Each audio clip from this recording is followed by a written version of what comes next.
नमस्कार, मस्त मॉर्निंग किचनमध्ये तुमचं सर्वांचं स्वागत आहे. तर आज आपण बनवणार आहे पुणेरी मिसळ.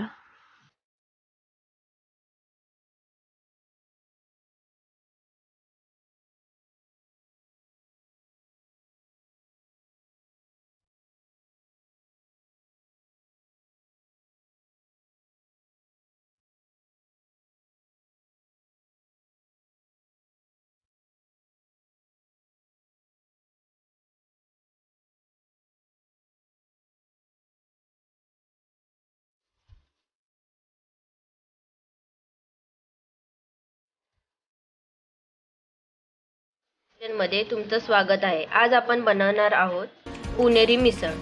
मिसळ बनवण्यासाठी मी इथे मोड आलेली मटकी घेतली होती आणि त्याला मी कुकरला लावून 2 शिट्या काढून घेतल्या. आणि इथे मी 3 बटाटी पण उकडून घेतल्या आहेत. आणि इथे मी सुकं खोबरं भाजून घेतलं आहे, व्यवस्थित भाजून घ्यायचं आहे. 2 कांदे सुद्धा मी त्याबरोबर भाजून घेतले आहेत. खोबरं आणि कांद्याचं मी हे दोघांचं पण वाटण बनवणार आहे. तर चला आपण बघूया त्यासाठी मसाले काय काय लागणार आहे. इथे मी एक आलं लसूणची पेस्ट घेतली आहे 1 चमचा, अर्धा चमचा राई, अर्धा चमचा जिरा, चवीनुसार मीठ, लाल काश्मीरी पावडर, हिंग अर्धा चमचा, मालवणी मसाला 2 चमचे, जिरा पावडर 1 चमचा, गरम मसाला पावडर 1 चमचा, कसुरी मेथी 1 चमचा, हळद 1 चमचा. चला तर आपण आता मिसळ बनवायला तयार करूया. तर मी इथे एक मिक्सरचं भांडं घेतलं आहे. ते मी सुकं खोबरं टाकते. हा एक टोप घेतला आहे मिसळ बनवण्यासाठी. मी आता त्यात मोठी वाटी एक तेल टाकणार आहे, कारण की आपल्याला त्याचा कट बनवायचा आहे. आता आपलं तेल थोडं गरम होत आलं आहे. त्यात मी आता राई टाकणार आहे.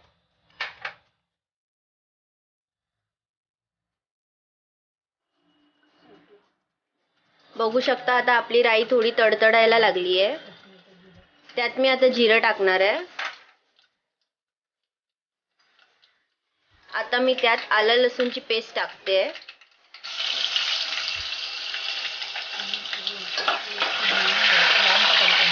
आता आपण त्याला व्यवस्थित ढवळून घेणार आहोत. आता मी त्यात पहिलं मीठ टाकणार आहे, कारण आलं लसूण पेस्ट टोपाला लागू नये म्हणून. आता मी त्यात हिंग टाकणार आहे.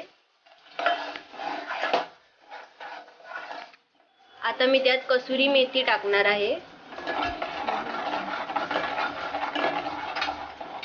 त्यात मी आता धना पावडर टाकणार आहे, जिरा पावडर, हळद, आपला घरगुती मालवणी मसाला आणि कलरसाठी काश्मीरी मिरची पावडर. गरम मसाल्याचा वापर मी नंतर करणार आहे. तर आपण ह्याला आता चांगल्यापैकी मिक्स करून घेऊया. गॅसचा फ्लेम स्लोच ठेवायचा आहे. आता हे बघू शकता तुम्ही, मी इथे कांदा खोबऱ्याचं वाटण बनवून घेतलं आहे. थोडं टाकणार आहे कारण की मला ह्याचं कट बनवायचं आहे. तर कटासाठी मी या वाटपाचा वापर केला आहे. आपल्याला या वाटपाला तेलामध्ये चांगल्यापैकी भाजून घ्यायचं आहे. तर मी जी मटकी उकडून घेतलेली त्याचं मी पाणी टाकणार आहे, मटकी आधी टाकणार नाही आहे. तर आपण आता त्याला छानपैकी ढवळून घेऊया.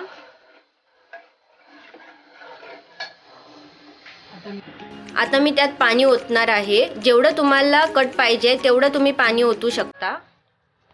या मिसळमध्ये मी थोडं कोमट पाणीच ओतलं आहे. आता आपल्याला त्याला चांगली उकळी काढून घ्यायची आहे. मिसळचा कट आपला पातळच असतो. आता बघा आपण ह्यात गरम मसाला टाकला आहे. आता आपण ह्याची पुन्हा उकळी काढून घेणार आहोत. आता मी इथे मटकी आणि बटाटा घेतला आहे. तर बघू शकता मी इथे 1 चिमटी काळं मीठ घेतलं आहे. त्यात मी टाकणार आहे कारण की काळ्या मिठाने चव चांगली येते. तसंच मी बटाटीमध्ये 1 चिमटी काळं मीठ सुद्धा टाकणार आहे. आता मी आपल्या कटात अर्धा चम्मच साखर टाकणार आहे. साखर टाकल्यामुळे सगळ्या मसाल्यांचा स्वाद एका ठिकाणी होतो आणि चवही खूप छान येते. आता मी इथे 1 चिमटी चाट मसाला टाकणार आहे आणि बटाटीमध्ये पण. आणि हे दोन्ही आपल्याला चांगल्यापैकी मिक्स करून घ्यायचे आहेत.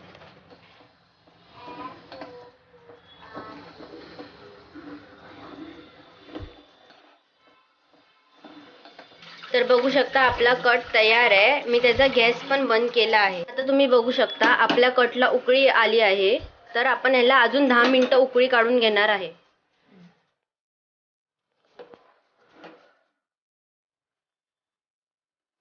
तर बघा आपली 10 मिनिटं झाली आहे आणि ह्याला चांगली उकळी आली आहे. तर मी आता याचा गॅस बंद करणार आहे.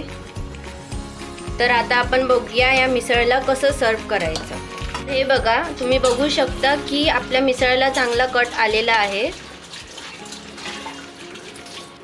हे बघा त्यात मी गरम मसाला टाकलाय. आता आपण ह्याला पुन्हा उकळी काढून घेणार आहोत. उकळी बघू शकता आपला कट वरती आला आहे.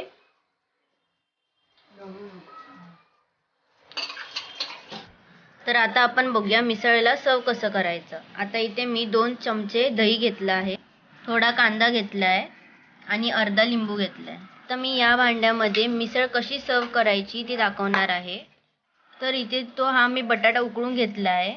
त्याला व्यवस्थित मॅश करून 1 चमचा बटाटा बेसला टाकला आहे. आता मी त्यावर 2 चमचे मटकी टाकणार आहे. आता आपल्या त्यावर कट टाकायचा आहे.